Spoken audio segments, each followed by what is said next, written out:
Welcome to Quick Tech News, where we keep you updated in the world of tech without wasting your time. If you head over to the PlayStation website, you can find an interesting note that suggests it will only be possible to purchase a single PlayStation 5 unit from Sony. Whilst the PlayStation 5 is not yet available for pre-order, by going on their website and clicking on View Page Source and then searching for PS5, you can find the message that says, "You can only purchase one version of the PS5 console. You have already added one PS5 console to your cart." It would be understandable if Sony were to do something like this. We already know they've dramatically increased the amount of units they've ordered, and no doubt demand will be very high once the console is launched. But if for some reason you did need more than one console, you may have to shop around from some different retailers.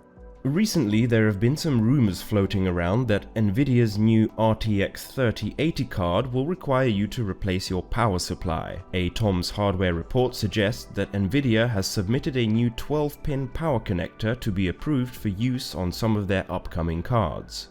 However, it is very unlikely that this new connector will be a requirement for their mainstream gaming cards. Doing so would inevitably cause outrage among consumers. Not only would it potentially force customers to upgrade their power supplies, adding unnecessary cost, especially during these rough economic times, but it would just give AMD more ammunition to sell their upcoming big Navi cards, since they almost certainly will not be doing this either. MIT has released a deepfake video of Nixon announcing that the Apollo 11 mission ended in disaster. To rest in peace. These brave men, Neil Armstrong and Edwin Aldrin, know that there is no hope for their recovery. But they also know that there is hope for mankind in their sacrifice.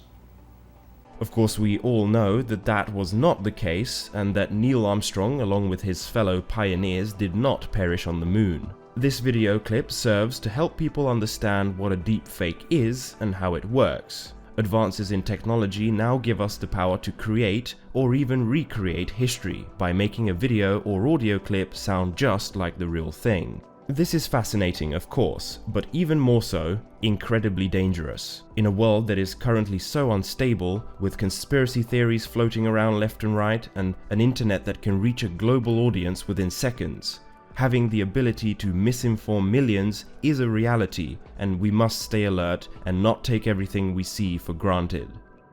If you enjoyed this video, I would really appreciate if you could like the video, subscribe, and tell your friends to help get this channel off the ground. Thanks, and see you next time.